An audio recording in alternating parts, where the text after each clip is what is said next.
When I was a kid, before we lived in Texas, we lived in a home that had this huge backyard in Georgia that made me feel like the most popular kid in class. Anytime playing outdoor games or sports was ever an idea, my backyard would be the spot to go since we had a 2-acre backyard. The backyard was surrounded by woods on 3 sides. It also had many trees throughout the yard, a trampoline in one corner, a hot tub, a big detached 3-car garage, and an above-ground pool. For a middle-class area, we really had everything you could want in the backyard. There was enough open grass to play any sports, soccer, baseball, football, anything. We even played hide-and-seek, tag, or manhunt, as we would call it. One Friday, when we were in like 6th grade, my friends and I wanted to have a camp-out sleepover in my backyard. It was Mike, other Mike, who I'll call Michael, and Jason. We all had to get our parents' permission. Of course, but we were like 11 or 12, and it was a Friday. None of our parents had any reason to say no. Plus, my family has lots of camping equipment, including 2 tents that could easily fit 2 of us in each one. After all of us got permission from our parents, we made arrangements for them to get to my house around 5 o'clock so we could play sports in the backyard. We had too many soccer nets in the yard that we used to play soccer 2-on-2. We did that for like half an hour.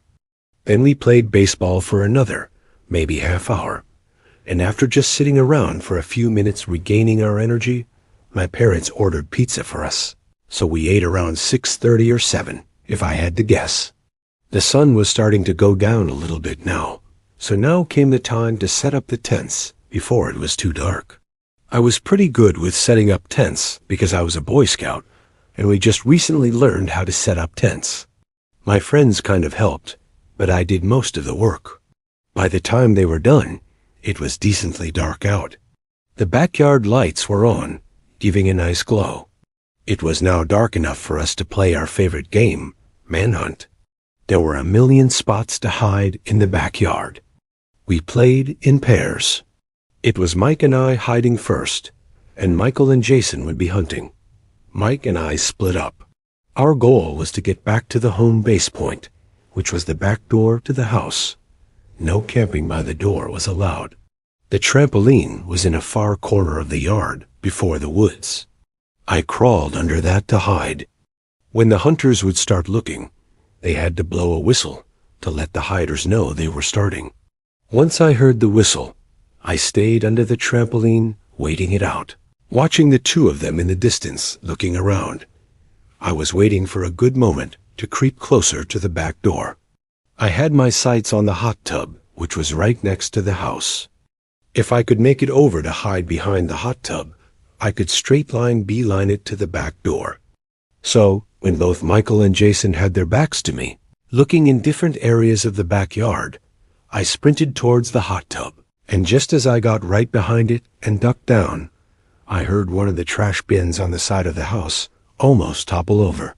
And then I noticed the motion detecting light on the side turn on. The hot tub was by that corner of the house, but it wouldn't have triggered that light.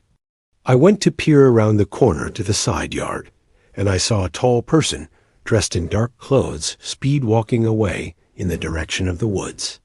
Before entering the woods, it wasn't my dad. I ran to my friends and called the game off, then went to tell my dad about it.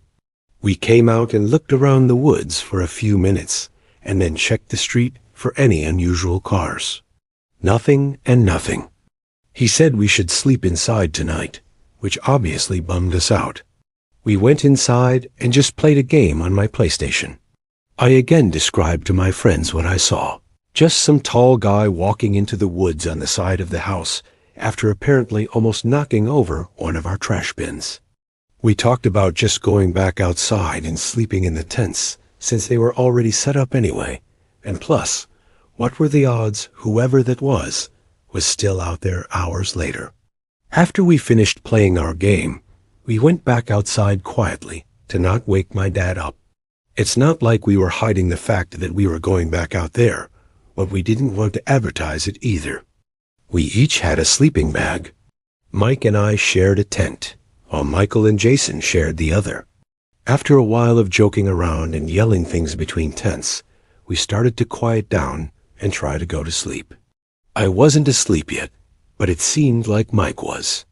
I started hearing walking sounds in the grass nearby, approaching the tent. And then the zipper to the tent was unzipped, and I looked up and saw my dad looking inside the tent. He said, "What are you guys doing out here?" I replied to him something like, "They wanted to sleep out here, so we came back out." Then I took a closer look at the face peering into the tent. I realized it wasn't my dad, but some complete stranger who looked to be my dad's age. It looked like he was about to come in when I screamed bloody murder like a little girl. Everyone woke up, and Mike started to scream as well. The man grabbed our ankles and said to be quiet, but he gave up when he realized he was about to be exposed. He left the tent and disappeared.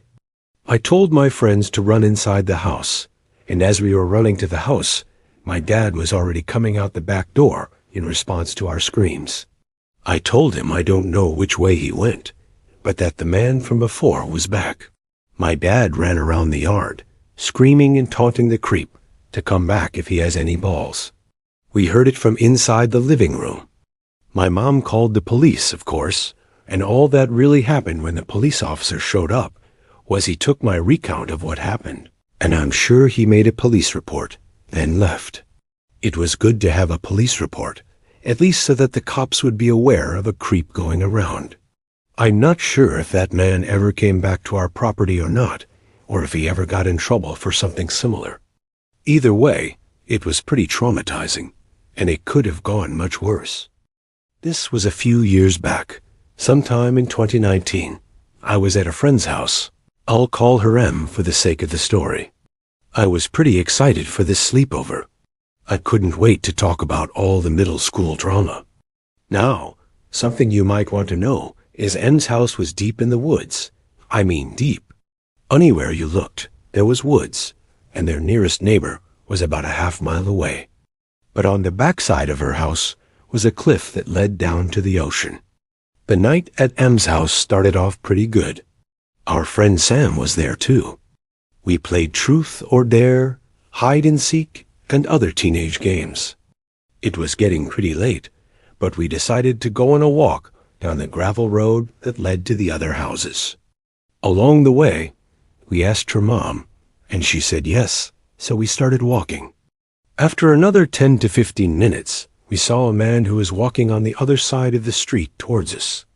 At first, we weren't thinking much. Maybe this dude was just taking an evening walk as well.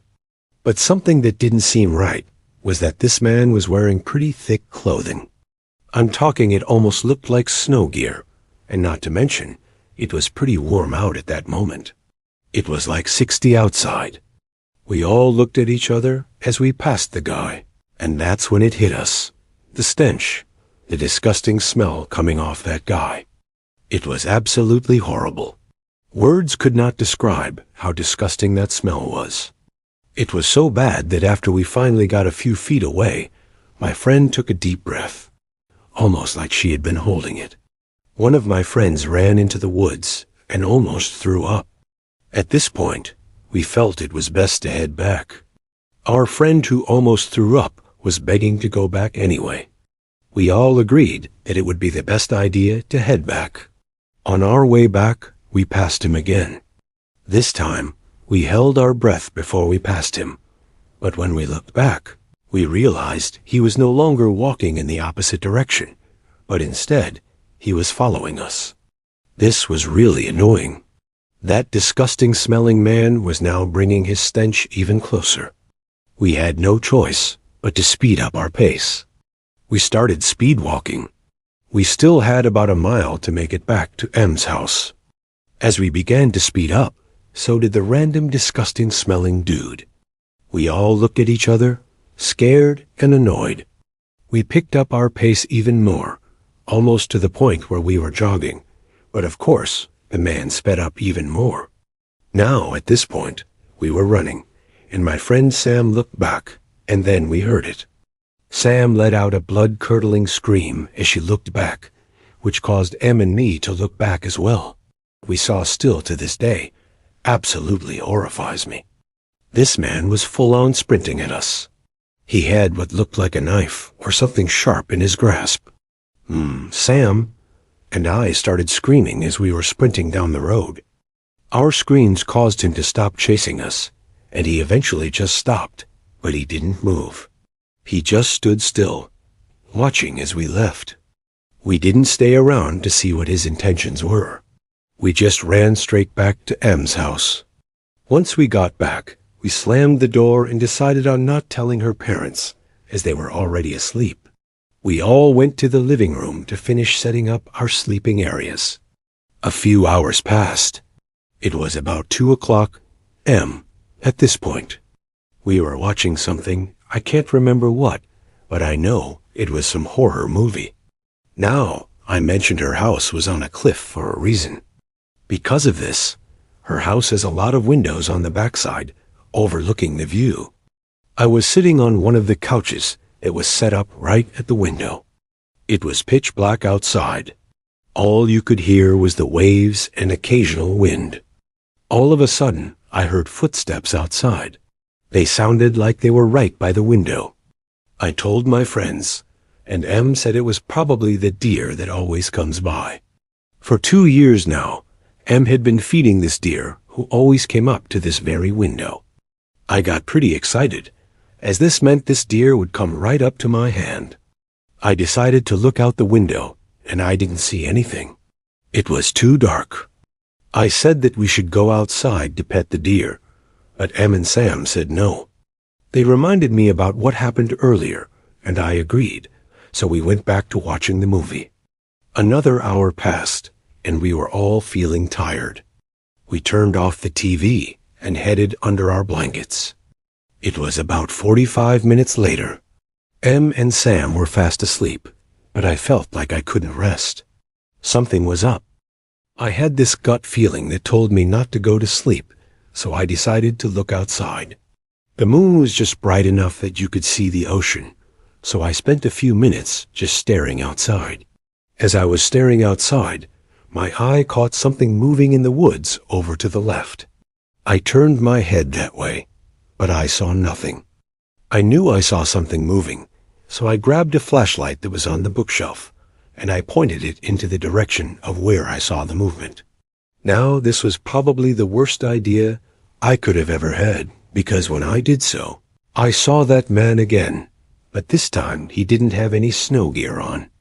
Instead, he was completely shirtless, and I wasn't about to find out what else he didn't have on, so I tried to wake up Em and Sam and tell them what I saw. Sam woke up, but Em was a deep sleeper. I told Sam to look outside, but when we looked, he was gone. Sam looked at me with a pretty angry expression, like I was just messing with her. I told her I wasn't, but she didn't believe me. She went back to bed, and I was left laying there. It was now about 4:30 in the morning. It was still dark outside. I didn't sleep at all, but felt myself drifting off to sleep when I heard a knock on the door. I almost jumped off the couch when I heard it. I knew I shouldn't open it, but my curiosity got the best of me. I walked over to the door and looked out of the peephole, and again I saw nothing. My head had to be playing with me. I again went back to the couch and threw my blanket over my head. I eventually fell asleep, but woke up at around 5 o'clock a.m. in a cold sweat. Something wasn't right again. My body wouldn't stop shaking, and then it hit me. That familiar stench, that disgusting smell. I almost threw up right there, but as fast as I sat up, I heard footsteps coming towards me, and I screamed. I flicked on the flashlight, and as I did, I saw him, the man from earlier, standing in the corner of the room.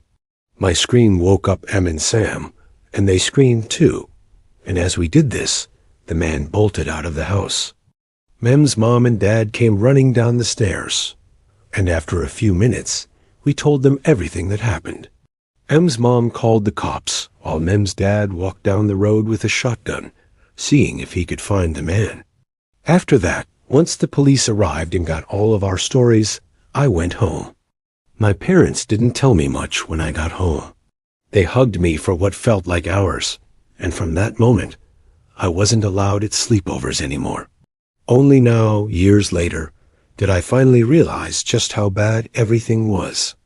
The police eventually found the guy, and inside that old shed we were daring each other to go into were 5 dead bodies. And that stench that was on that man's body was the smell of decaying flesh. And if things didn't go the way they went in the end, my friends and I would have ended up in that shed. Music. I work in risk management for a big bank in Manhattan. I've met a lot of cool people through this job. I go out to happy hour all the time with my coworkers. In 2019, a new guy named Sebastian was transferred to our office. I met him on his first day in the office. He seemed very sociable and talkative, and he'd always be laughing and smiling.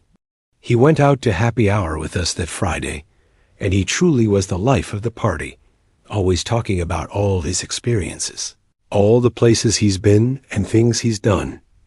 There was not a dull moment with him. Eventually, Sebastian and I became friendly, and we went out together once in a while on weekends.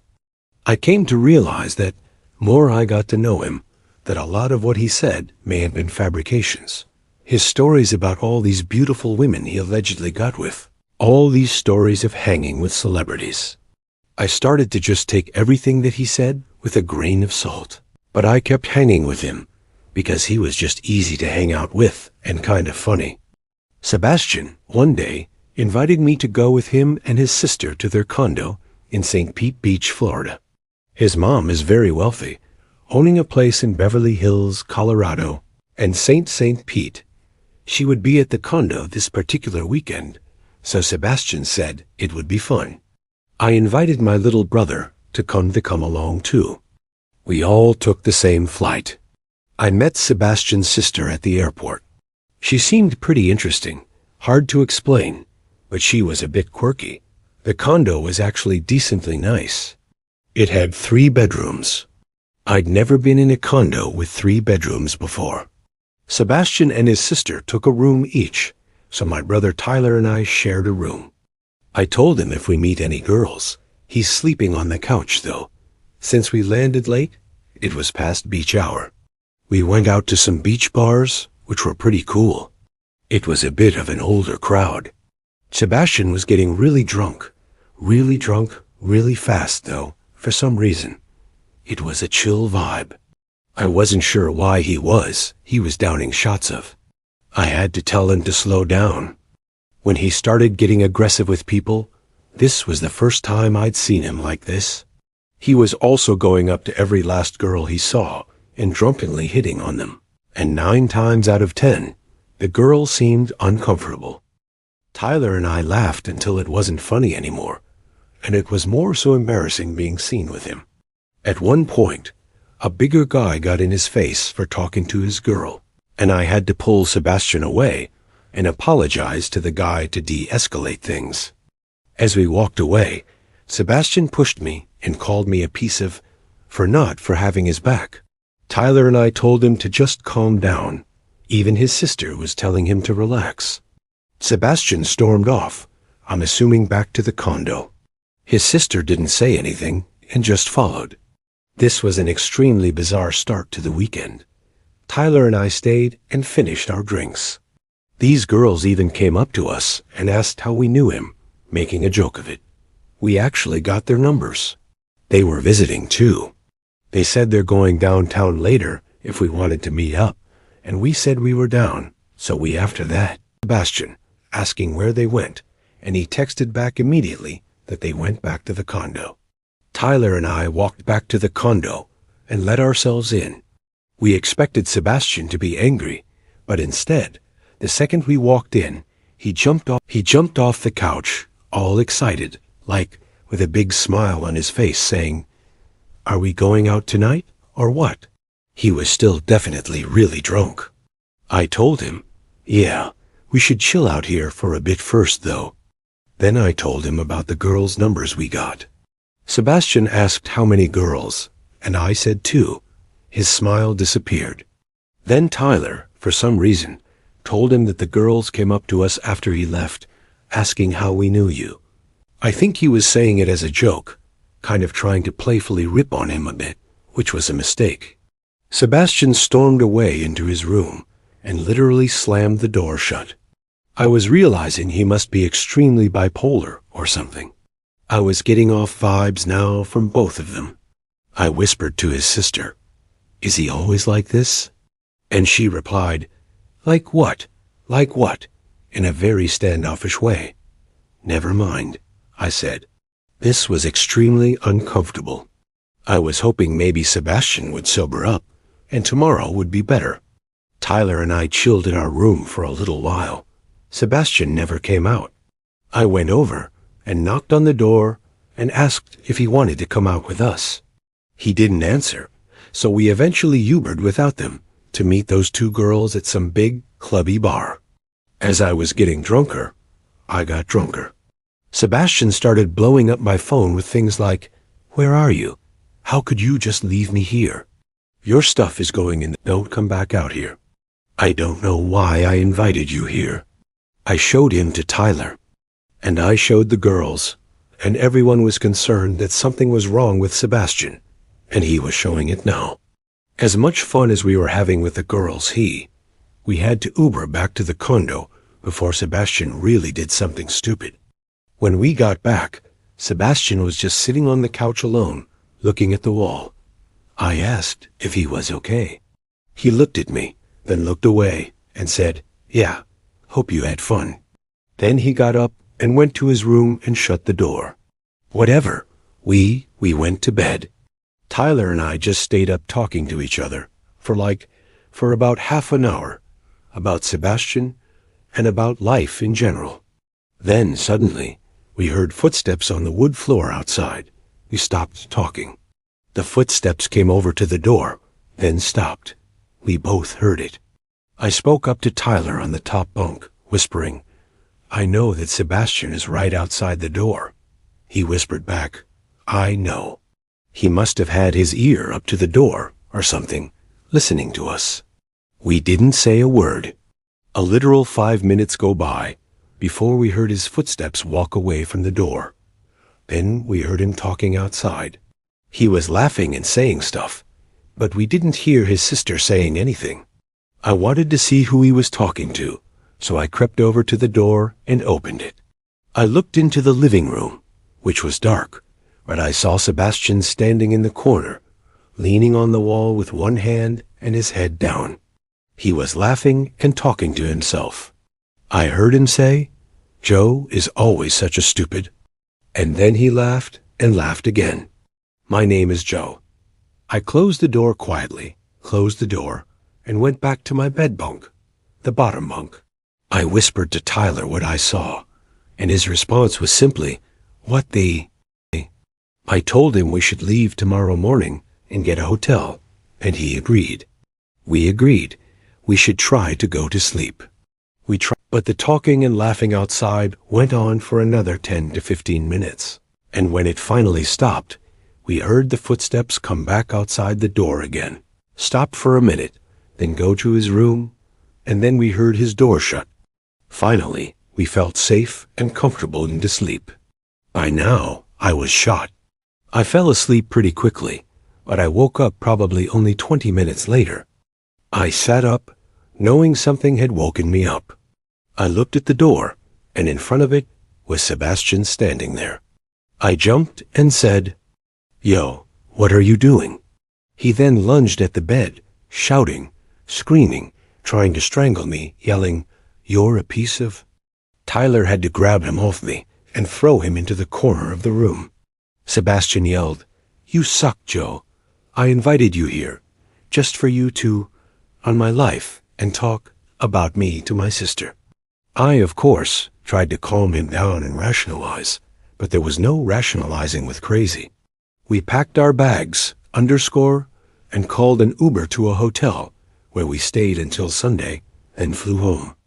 I saw Sebastian in the office the following few weeks, but he always avoided talking to me or looking at anything me, and he eventually transferred to a different office, probably because of me. Sebastian seemed cool and normal at first, but he was an example of a very sick, damaged person deep down. And that night we spent in his condo absolutely terrified me. Thank you to Spurred for sponsoring this video. Check the links below.